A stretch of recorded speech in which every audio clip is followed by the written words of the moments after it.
राधे। तो वीडियो को like share और सब्सक्राइब करते रहिए।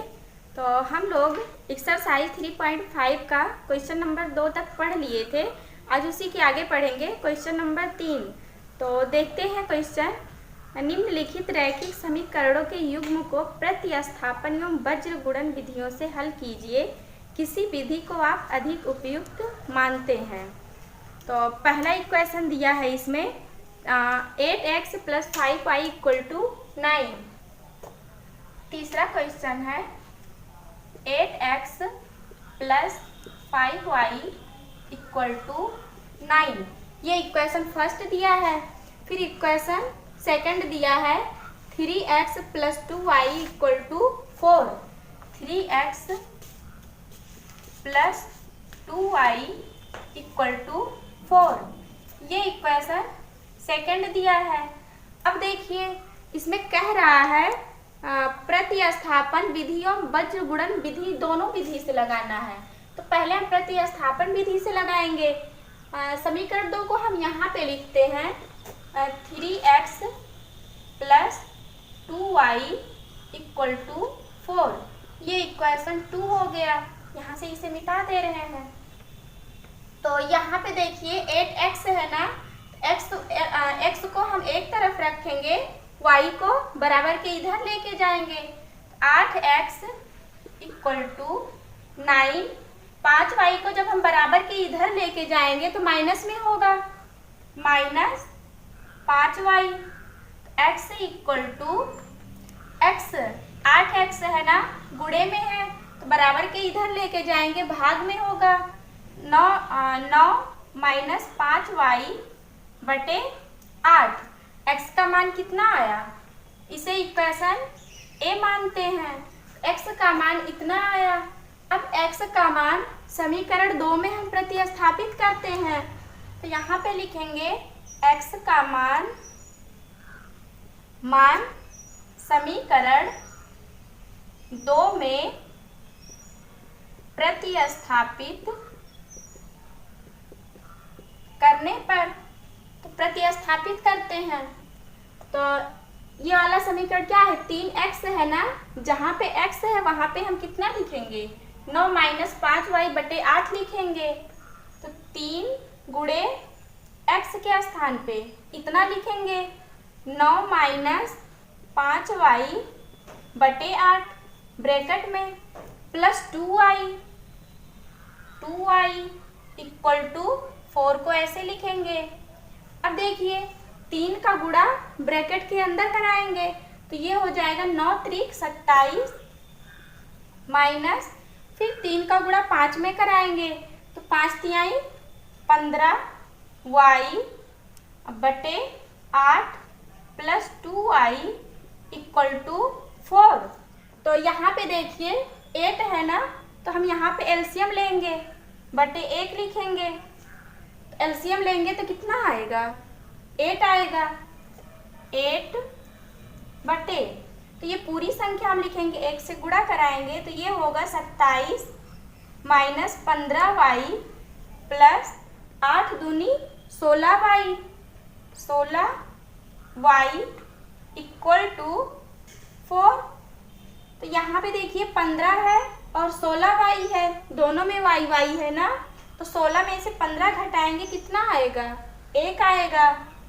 तो 27 प्लस y 1y आएगा जब घटाएंगे तो, बटे 8 = 4। 4 के नीचे 1 लिखेंगे, क्रॉस मल्टीप्लाई कराएंगे। तो क्रॉस मल्टीप्लाई कराएंगे जब 27 प्लस y में 1 से गुणा कराएंगे तो वही संख्या हमको मिलेगी, 27 प्लस y = 8 × 4 = 32 हो जाएगा।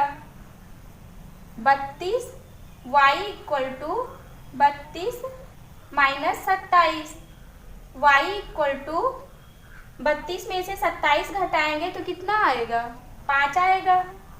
5, y की वैल्यू कितनी आई, 5 आई। अब y का मान हम समीकरण a में रखेंगे तो x का मान आएगा, तो रखेंगे y का मान समीकरण ए में प्रतिस्थापित करने पर, तो समीकरण ए क्या है, x equal to 9 minus 5y बटे 8 है। x इक्वल टू 9 माइनस 5 गुणे y के स्थान पे कितना लिखेंगे, 5 लिखेंगे, तो यहाँ पे 5 लिखेंगे बटे 8। x इक्वल टू 9 माइनस 25 बटे 8, तो 25 में से 9 घटाएंगे तो कितना आएगा, 16 आएगा, माइनस 16 बटे 8। माइनस में क्यों लिखे हैं, क्योंकि बड़ी संख्या 25 है ना, 25 के आगे क्या है, माइनस है, तो यहाँ भी हम माइनस लिखे हैं। 8 एके 8, 8 दूनी 16, x इक्वल टू -2। x की वैल्यू -2 आई और y की वैल्यू 5 आई। ये तो प्रतिस्थापन विधि से हो गया। फिर अब हम वज्र गुणन विधि से लगाएंगे इसी को। किससे, वज्र गुणन विधि से। तो इसे अब हम मिटा दे रहे हैं। तो समीकरण 1 के नीचे समीकरण 2 लिखेंगे। समीकरण 2, 9 को हम पहले बराबर के इधर लेके आते हैं। 8x plus 5y minus 9 equal to 0। और इसे कैसे लिखेंगे, 4 को हम बराबर के इधर लेके आएंगे, -4 होगा। 3x plus 2y minus 4 equal to 0। तो यहाँ पे देखिए, अब हम दोनों समीकरण को साथ में लिखे, तो वज्र गुणन विधि से कैसे लगाएंगे, वज्र गुणन विधि से, वज्र गुणन विधि से। तो पहले हम x लिखेंगे बटे इक्वल टू माइनस y लिखेंगे, फिर बटे लिखेंगे इक्वल टू 1/। इतनी चीजें तो लिखनी ही है। फिर देखिए x, जब हम x के नीचे लिखेंगे तो क्या करेंगे, x वाला पद हम ढक लेंगे, तो इन दोनों का गुणा कराएंगे तिरछा। तो 9 दूनी 18 माइनस 18, यहाँ पे माइनस है ना, यहाँ पे प्लस है, तो माइनस प्लस का भी तो गुणा होगा, तो यहाँ पे -18 हुआ और बीच में माइनस चिन्ह लगाएंगे। फिर 5 चौक 20 -20। अब देखिए y के नीचे लिखेंगे, जब y के नीचे लिखेंगे तो हम y वाला पद ढक लेंगे। फिर 9 त्रिक 27 -27, यहाँ पे माइनस है, यहाँ पे प्लस है, तो -27 होगा, माइनस बीच में माइनस लगेगा। 8 चौक 32 -32। 1 के नीचे लेंगे तो हम ये गिनती ढक लेंगे, तो ये होगा 5 तिहाई 15 माइनस, बीच में माइनस लगाएंगे, 8 दूनी 16, तो यहाँ पे 16 लिखेंगे। अब देखिए इसे हल करते हैं। x बटे -18 माइनस माइनस प्लस होगा, +20 equal to -y by -27, minus minus plus होगा, +32 इक्वल टू 1/15 -16। तो अब देखिए 20 में से 18 घटाएंगे तो कितना आएगा, 2 आएगा।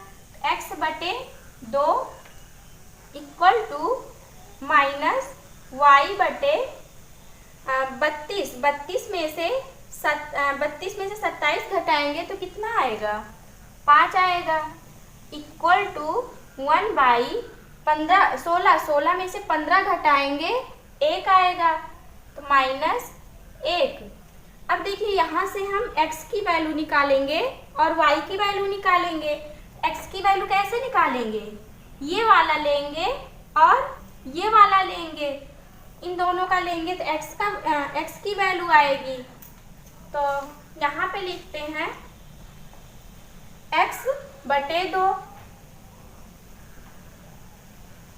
x बटे 2 इक्वल टू 1 बाई -1, -1/1। यहाँ पे माइनस है, इससे कोई मतलब नहीं, चाहे यहाँ पे रहे चाहे यहाँ पे रहे। तो क्रॉस मल्टीप्लाई कराएंगे तो x इक्वल टू -2, x की वैल्यू कितनी आई, -2 आई, और उसमें कितना आया था, x की वैल्यू -2 आई थी। अब यहाँ से फिर हम y की वैल्यू निकालेंगे, तो ये वाला लेंगे और ये वाला लेंगे, तो y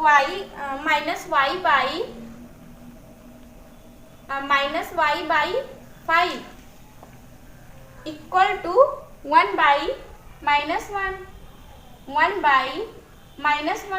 तो क्रॉस मल्टीप्लाई कराएंगे तो माइनस माइनस तो प्लस हो जाएगा, y इक्वल टू 5।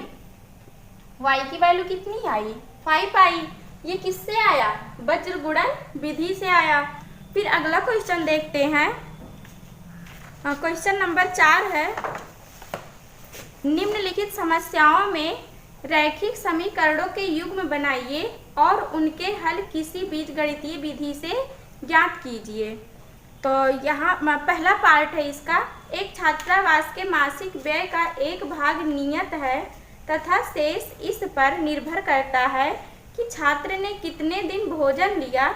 जब एक विद्यार्थी ए को जो 20 दिन भोजन करता है 1000 छात्रावास के व्यय के लिए अदा करने पड़ते हैं, जबकि एक विद्यार्थी बी को जो 26 दिन भोजन करता है छात्रावास के व्यय के लिए 1180 रुपया अदा करने पड़ते हैं। नियत व्यय और प्रतिदिन के भोजन का मूल्य ज्ञात कीजिए। तो नियत व्यय और प्रतिदिन का भोजन बताना है। तो पहले तो हम इसमें मानते हैं, क्या मानेंगे बताइए, नियत व्यय मानेंगे और प्रतिदिन का भोजन मानेंगे। तो चौथा है, चौथे का पहला पार्ट है, चौथे का पहला पार्ट माना नियत व्यय बराबर x और क्या मानना है, प्रतिदिन का भोजन मानना है। प्रतिदिन का भोजन इक्वल टू y रुपया। अब देखिए ये कह रहा है मासिक व्यय, एक छात्रावास के मासिक व्यय का एक भाग नियत है, एक भाग नियत है, और कह रहा है इस शेष पर निर्भर करता है कि छात्र ने कितने दिन भोजन लिया। जब एक विद्यार्थी ए को जो 20 दिन भोजन करता है, 20 दिन भोजन करता है, तो एक दिन का भोजन 1 वाई है, तो 20 दिन का भोजन कितना हो जाएगा, 20 वाई होगा। तो यहाँ से और नियत तो रहेगी ही, x प्लस 20 दिन का भोजन 20 वाई होगा, प्लस 20 वाई इक्वल टू कितना रुपया, 1000 रुपया छात्रावास व्यय, 1000 रुपया छात्रावास व्यय है। ये पहला इक्वेशन हो गया। फिर देखिए, फिर ये कह रहा है जबकि एक विद्यार्थी बी को जो 26 दिन भोजन करता है, 26 दिन भोजन करता है, तो एक दिन का भोजन y है, तो y रुपया है, तो 26 दिन का भोजन कितना हो जाएगा, 26 वाई होगा। तो यहाँ पे x और नियत व्यय तो साथ में रहेगी ही, x plus 26 y equal to कितना दिया है, 1180 रुपया अदा करते हैं, 1180 रुपया अदा करते हैं। ये इक्वेशन 2 हो गया। अब देखिए यहाँ से हम x और y की वैल्यू निकालेंगे। तो यहाँ पे देखिए x बराबर है ना, तो हम घटाएंगे, यहाँ पे माइनस होगा, यहाँ पे माइनस होगा, यहाँ पे माइनस होगा, तो x से x कैंसिल होगा। अब देखिए 26 है ना, 26 में से 20 घटाएंगे तो कितना आएगा? 6 आएगा। तो यहाँ पे हम 6 लिखेंगे। 6y प्लस में होगा कि माइनस में? माइनस में होगा, क्योंकि बड़ी संख्या 26 ही तो है। -6y इक्वल टू 1180 में से 1000 घटाएंगे तो कितना आएगा? 180 आएगा। -180 माइनस माइनस कैंसिल होगा।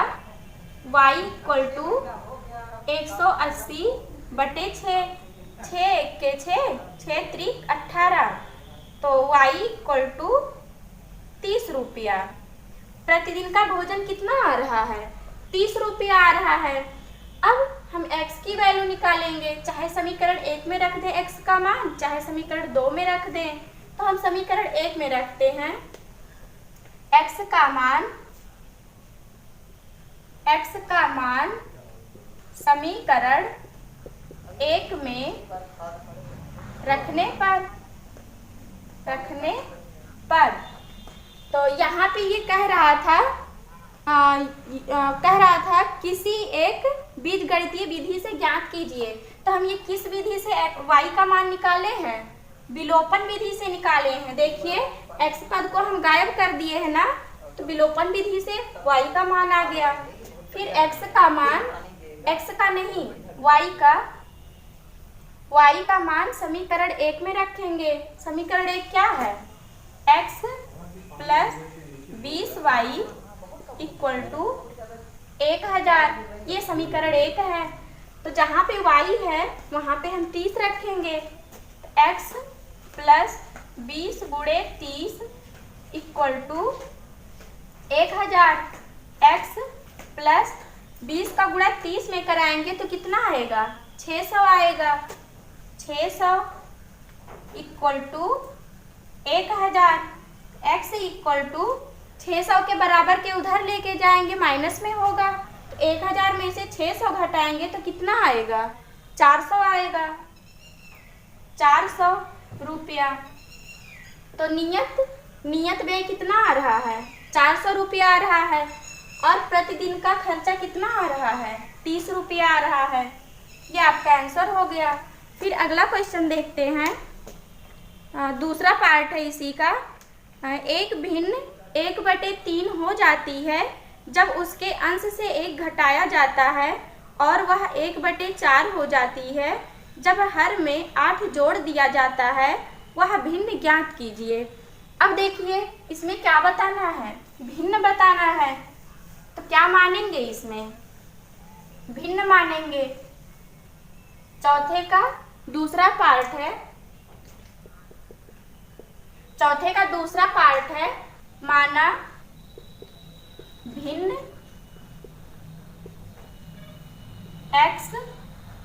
इक्वल टू x बटे y। भिन्न कितना माने हैं? x बटे y माने हैं।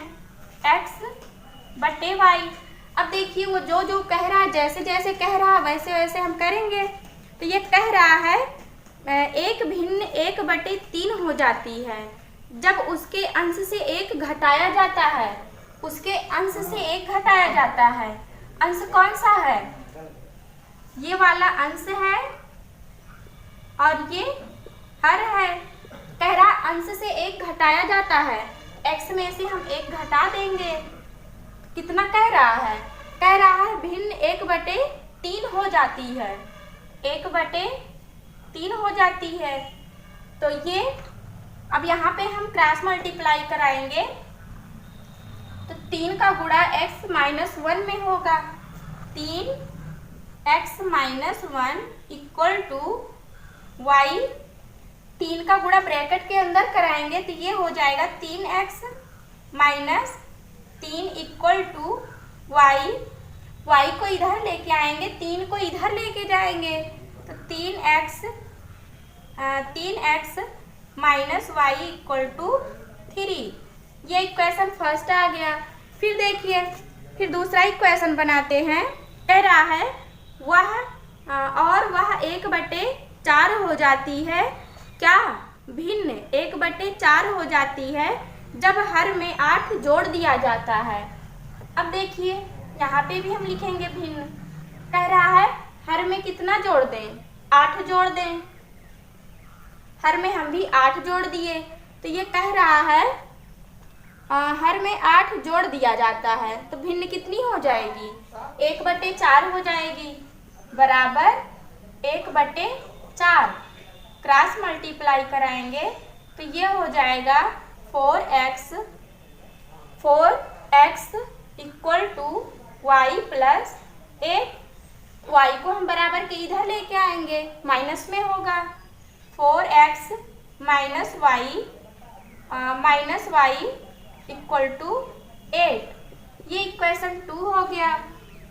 अब देखिए दोनों समीकरण 1 में से समीकरण 2 घटाएंगे तो हमको x की वैल्यू मिल जाएगी, तो घटाते हैं। तो इसके नीचे हम समीकरण 2 लिखेंगे, 4x माइनस y बराबर 8। ये इक्वेशन 2 है। तो दोनों समीकरण को जोड़ेंगे तो यहाँ पे माइनस प्लस माइनस, तो इससे ये कैंसिल होगा, विलोप हो गया। y को हम विलुप्त कर दिए, तो यहाँ पे देखिए 4x है ना, 4x में से 3x घटाएंगे तो कितना आएगा, 1x आएगा। प्लस में आएगा कि माइनस में, माइनस में आएगा, इक्वल टू 8 में से 3 घटाएंगे तो कितना आएगा, -5 आएगा। तो माइनस से माइनस कैंसिल होगा, x इक्वल टू 5। x की वैल्यू कितनी आई, 5 आई। अब x का मान समीकरण 2 में रखते हैं, 1 में भी रखने से आ जाएगा। तो x का मान समीकरण 2 में रखने पर, तो समीकरण 2 क्या है, 4x minus y equal to 8 है। तो 4 इंटू x, x के जगह पे क्या रखेंगे, 5 रखेंगे। 5 माइनस y इक्वल टू 8, 5 चौक 20 हो जाएगा। 20 माइनस y इक्वल टू 8। अब हम पक्षांतर करेंगे, minus y equal to 8 minus 20। तो y equal to minus y equal to 20 में से 8 घटाएंगे तो कितना आएगा, 12 आएगा, -12। माइनस माइनस कैंसिल होगा, y इक्वल टू 12। y की वैल्यू कितनी आई, 12, और x की वैल्यू 5 आई। तो अब हम कहाँ भिन्न निकालना है ना, तो अब हम यहाँ पे x और y की वैल्यू रखेंगे, इक्वल टू x की वैल्यू कितनी आई है, 5 आई है। 5/y की वैल्यू 12 है, 12 रखेंगे। भिन्न कितनी आ गई, 5/12।